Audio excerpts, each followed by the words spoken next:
रात में सोते समय बहुत सावधान हो जाना चाहिए उपासक को। वैसे तो हर समय सावधान, पर सोते समय ऐसे सावधान होना चाहिए जैसे मृत्यु के समय योगी जन अपने सारे इंद्रियों को समेट लेते हैं और अपने स्वरूप में, अपने प्रीतम के स्वरूप में लगा देते हैं। तुम रोज शयन के समय ऐसा अनुभव करो, मैं नींद में जा रहा हूं या मृत्यु में जा रहा हूं, इसमें कोई फर्क नहीं पड़ता। पता नहीं आंख खुले कि ना खुले। कितने ऐसे हैं कि सोते ही रह गए। आप अब बेहोशी की हालत में जा रहे हैं, नींद में जा रहे हैं, तो एक समय रखो कि आप अपनी शैया पर इतने समय ही जाएंगे। एक नियत समय रखो। हमने देखा है साधकों का एक समय होता है कि 10 बजे हमें लेट जाना है, सोना नहीं, लेट जाना है, और लेटे हुए भगवत चिंतन करना। अब जब सो गए तो सो गए, नहीं सो गए तो उसमें हमें टेंशन नहीं लेना, या अभी नींद नहीं आई, 10:30 बज गए, 11 बज गए, ये नहीं। आंख मूंदी, मंत्राकार वृत्ति, तो बिना नींद की गोली के सो जाओगे। यह है ऐसा। भजन में मन लगाओ, सो जाओगे। जिनको नींद ना आती हो उनके लिए सही दवा है, आप नींद का चिंतन न करके प्रभु का चिंतन करने लगो। देख लेना आप कब सो गए पता नहीं चले। और अगर सौभाग्य से नींद ना आई तो नींद में जो इंद्रियों को पुष्टता मिलती है वो होता है संसार का विस्मरण। नींद में खास बात क्या होती है कि संसार का चिंतन छूट जाता है, फिर वो मस्त हो जाता है। उसमें जो ऊर्जा शक्ति वो जागृत होती, संसार के चिंतन से ऊर्जा शक्ति नष्ट होती। तो 4 घंटे 5 घंटे संसार के चिंतन से रहित पड़ा रहा सुषुप्ति में, तो उसे ऊर्जा शक्ति फिर आ गई।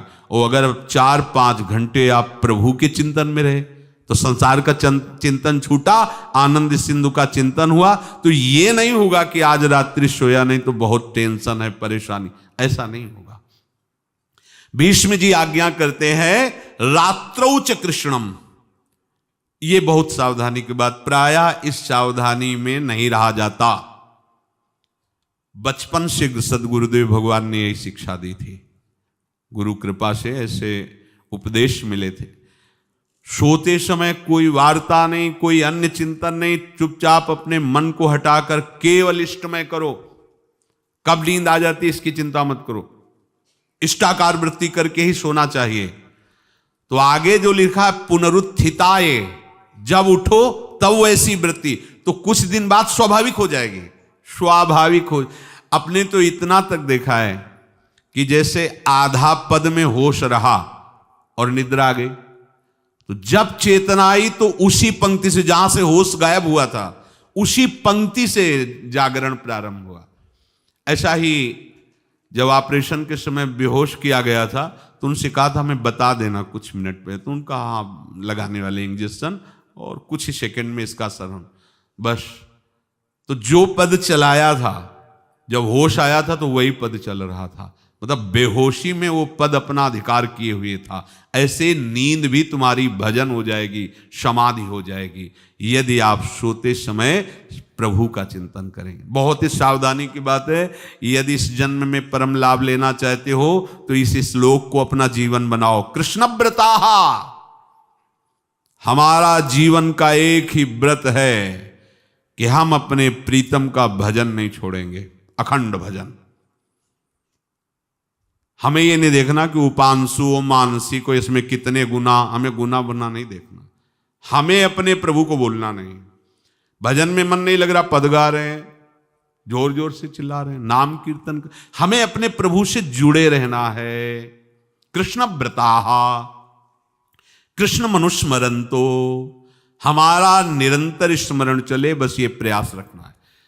जब निरंतर स्मरण की बात कह दी तो फिर आगे कुछ कहना नहीं चाहिए, पर खास बात इसीलिए कहा जाता है कि आप समझ जाओ। रात्रौ च, जब कोई भी ब्रह्मचारी, कोई भी उपासक, कोई भी बैरागी त्यागी महात्मा सोते समय सावधान हो गया तो उसकी रात्रि बहुत गलत जाएगी। खास जब आप सैया पे शयन करते उस समय असावधानी हुई तो विकार छा जाएगा, ध्यान रखना। आपका चिंतन गलत हो जाएगा, आपकी चेष्टा गलत हो जाएगी। जागृत में ना सही तो स्वप्न में आप सावधान उस समय जरूर रहिए। और उतना ही विश्राम कीजिए जितना आवश्यक हो। व्यर्थ में करवटें मत बदलिए, ये उपासक का स्वरूप नहीं होता। रोगी है तो बात अलग है, बड़े असाध्य रोगों से, नहीं तो ऐसी दिनचर्या नहीं होनी चाहिए। कै बजे? 3:30, अभी आधा घंटा तो है, फिर कमर ओढ़ लिए, ये साधक का नहीं होता। उचित समय, जो मान लो 4 घंटा विश्राम का, तो अब ये नींद का विषय आओ या ना हो, हम तुम्हारे लिए पुष्प बिछा के नहीं बैठेंगे कि आ जाओ आ जाओ आ जाओ। नहीं आई तो अब ये नहीं गया, अब इतने समय नहीं आई थी, अब 4 बजे उठने के समय कैसे नहीं, ये फेंका। उसमें विचार नहीं किए, पहले फेंको और सैया से नीचे उतरो, भूमि को प्रणाम करो, आगे बात नहीं। वो फिर आपको ऐसा होता है 10 मिनट में तो कोई बात नहीं, 10 वो पार कर देगा, घंटा दो। रात्रौ च कृष्णम पुनरुत्थिताय, ये नियम लीजिए।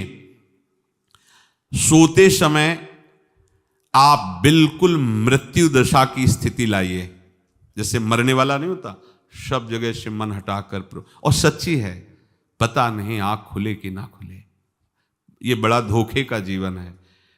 ये ऐसे हजारों लोग सोए और सोते ही रह गए। हमको धोखे में नहीं रहना।